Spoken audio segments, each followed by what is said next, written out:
Assalamualaikum warahmatullahi wabarakatuh. Selamat berjumpa kembali dengan Merpati Z Channel Samarinda. Pada kesempatan hari ini udara terik ya. Udara terik suasana terik nih, matahari mulai dari pagi tadi tidak ada mendung-mendungnya, dan sekarang kita akan mencoba mengawinkan silangkan atau mengawin silangkan merpati trah ya, merpati trah dari Tegal ini, dari Kojubeng PSP. Sebelum itu tolong di subscribe dulu sebelum saya lanjutkan, di like, komen, notifikasinya diaktifkan ya. Oke, kita akan mencoba mengawinkan dengan darah trah dengan darah yang belum diketahui ini. Maksudnya belum diketahui kualitasnya, tetapi ini betina hasil seleksi saya yang masuk mungkin masuk untuk kriteria merpati kolong. Baik, kita akan bicara masalah persilangan ya. Persilangan itu ya kita sebut aja, katakanlah unda-undi atau undian gitu ya. Jadi kita mencoba dari crossing ya. Ini sistemnya sistem crossing aja, jadi sistem rabaan saja. Kami informasikan yang jantan ini adalah yang gambir ya, warna gambir. Kemudian betinanya itu warna apa nih, pelontang ya, warna pelontang Megan ya. Itu hasil daripada kriteria saya ya, artinya itu bukan trah, tetapi menurut rabaan saya, menurut feeling ya, menurut insting saya itu masuk ya. Kalau dikawinkan dengan merpati yang punya darah bagus akan mengeluarkan anakan-anakan yang super gitu. Untuk crossing sendiri, kita tahu bahwa crossing itu adalah menjodohkan antara burung satu namanya jantan dan dua betina, atau maksudnya jantan dan betina yang masing-masing kita cuman katakanlah menggunakan feeling ya. Tapi kalau sudah diketahui trahnya atau turunan atau silsilahnya, otomatis kita sudah tahu bahwa contohnya yang betina itu kita ambil dari trah jalur apa, umpamanya jalur QQ umpamanya contoh ya. Kemudian jantannya dari jaguar gitu. Itu kita sudah bisa menebak hasilnya ya. Hasilnya itu ya kemungkinan meleset itu di antara 10 ekor itu yang meleset cuman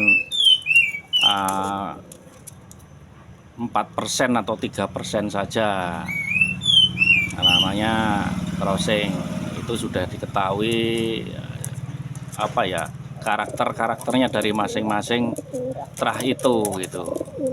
Tapi kalau crossing semacam ini ya, kita mengandalkan jantannya dari trah, kemudian betinanya kita hasil rabaan atau feeling kita. Jadi nanti kita uji coba anaknya. Nah, uji coba anaknya kemungkinan akan meniru jantannya atau cenderung ke betinanya nantinya.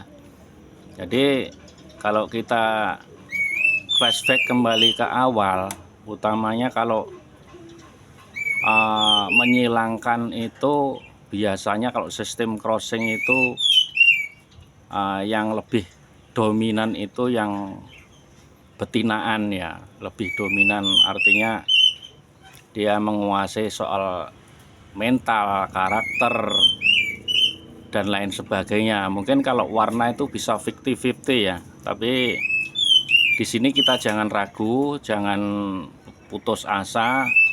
Kalaupun nanti terjadi apa artinya kesalahan atau kurang baiknya, jelasnya sebagai peternak juga kita akan ulang lagi atau mungkin menjodohkan lagi dengan betina lain begitu ya.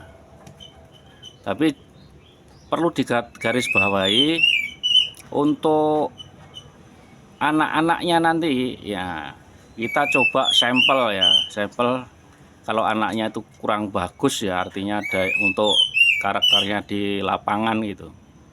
Itu mungkin kita ngambil lagi, kemudian kita jodohkan lagi, kita silangkan lagi, mungkin sistemnya sistem kembali gitu, umpamanya jodohkan dengan bapaknya lagi untuk mengendalikan gen ini tadi ya. Ini juga sering dilakukan oleh peternak-peternak kelas atas sistem begini ya. Cuman kalau orang kelas atas jelasnya kalau mencari betina juga berharga mahal, sebabnya ya kemampuan mereka ya jelasnya di bidang finansial lebih mapan, lebih tinggi, otomatis dia lebih gampang untuk mencari indukan yang diinginkannya atau indukan super itu ya, superan atau indukan cetak gitu. Tapi kalau bagi kita pemula jelasnya ya sistem mencobanya kan jelas lebih lama karena sistemnya kita mengulang lagi dan mencoba lagi gitu ya. Jadi dari hasil anak-anaknya itu mungkin kita sisakanlah sepasang aja, sepasang dicoba. Jelasnya kita menunggu sampai 7 bulan itu ya.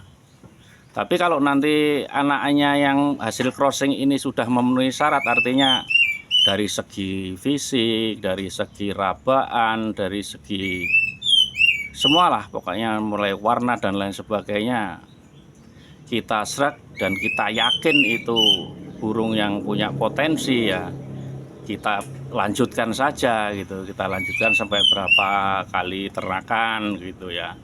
Di sini saya juga tidak crossing 1-2 ya, ada 3 pasang nanti saya crossing, itu nanti saya campur itu nanti suatu saat, tapi ya ini memerlukan waktu yang tidak sedikit, mungkin sekitar 3 tahun atau 4 tahun kalau kita ingin mempertahankan kualitas gitu ya. Jelasnya dari terah-terah itu nanti akan kembali lagi sistem mengerucut seperti itu. Tapi soal hasil kita kan tidak tahu ya, itu bejo-bejan, artinya kita untung-untungan gitu loh. Kita untung-untungan seperti peternak besar sekalipun ternyata mereka juga mengawin silangkan juga belum tentu berhasil gitu ya dalam tahap crossing dan lain sebagainya. Jadi kita jangan putus asa, mereka juga manusia, kita juga manusia, kita juga berusaha, mereka juga berusaha gitu ya. Jangan silau dengan apa ya, artinya dengan bidang finansial kita bisa mencari cara-cara atau trik-trik atau tip-tip bagaimana cara menyilangkan yang baik, yang benar menurut insting kita tepat dan yakin. Itulah karena dari keyakinan itu kita akan membuahkan hasil gitu ya. Kalau kita nggak yakin ya udah nggak akan jadi gitu. Jadi bermain apapun kita harus yakin gitu pada diri kita. Contohnya kita membeli burung merpati sepasang, entah itu dari mana saya tidak bisa apa yang mengatakan, mungkin dari pasar, mungkin dari peternak, atau mungkin dari peternak besar atau peternak menengah dan lain sebagainya. Itu kalau kita yakin, feeling kita pas, sesuai dengan rabaan kita pas ya, yakin, aku yakin kita latih mulai awal ya, insya Allah itu akan membuahkan hasil ya kan. Keyakinan itu kita bangun dari mana? Keyakinan itu kita bangun dari satu, pergaulan ya, kita bergaul dengan orang-orang yang punya kompeten di bidang itu. Kemudian keduanya kita sering sharing itu. Kemudian yang ketiganya jelasnya kita juga mencoba untuk bermain di dunia itu. Ya semuanya harus bersikutat ke dunia hobi itu gitu loh. Jadi dengan pengalaman-pengalaman itu semuanya kan jadi ilmu. Nah dengan praktek, ya dengan praktek kita jadi tahu bahwa oh ternyata yang demikian itu pamannya rabaan begini, larnya begini, model tubuhnya begini dan lain sebagainya, itu menjadi suatu ilmu nantinya ya. Kita mendapatkan ilmu dan kita praktekkan. Tapi ada lagi nih, ada lagi permasalahan karena apa? Merpati itu penuh dengan misteri. Kadang-kadang rabaan nggak masuk tapi burungnya enak di lapangan, itu banyak terjadi ya. Banyak terjadi. Makanya kalau orang Jawa zaman dulu itu kalau memilih burung itu dari tongkrongan dan warnanya dulu yang kita harus srek gitu ya. Kita harus yakin itu. Tongkrongan itu cara berdirinya dia, bagaimana dia berdiri, bagaimana dia bekur, bagaimana dia lagi berjumbu dan lain sebagainya. Itu semua gerak-gerik itu diamati dengan seksama ya. Kalau orang zaman dulu itu jelasnya kan enggak ada memprediksi burung secanggih sekarang. Dulu itu cuman yakin bahwa burung yang dibelinya itu adalah burung yang bisa untuk permainan dan lain sebagainya. Tergantung kita arahnya kemana ya, ke balap atau ke kolong bebas, ke kolong meja dan lain sebagainya. Itu kalau kita yakin dengan kriteria-kriteria yang kita anggap benar, kita anggap bagus menurut pengalaman-pengalaman kita, itu ya niscaya akan membuahkan hasil gitu ya. Dan kalau melatih dari awal itu memang harus telaten sekali ya. Jangan terlalu terburu nafsu gitu ya. Kadang-kadang burung itu di love itu kayak seperti tidak ada tenaga dan lain sebagainya. Kita nggak tahu yang terkandung di dalamnya. Misteri di dalam merpati itu ada ya. Kita aja manusia juga harus percaya itu. Karena hal yang tidak kita tahu, yang tidak kita ketahui itu adalah misteri. Misteri itu adalah suatu mukjizat atau suatu keistimewaan dari yang di atas gitu ya.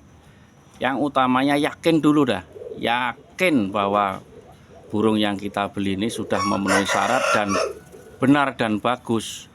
Utamanya soal warna. Kalau saya warna itu juga penting sekali ya. Warna tembus dan lain sebagainya itu pilihan kita itu. Kalau kita itu merawat burung tidak srek, ya udah yang terjadi apa? Kita putus asa, kita kendor dalam merawatnya, kita tidak memperhatikan dia dan lain sebagainya.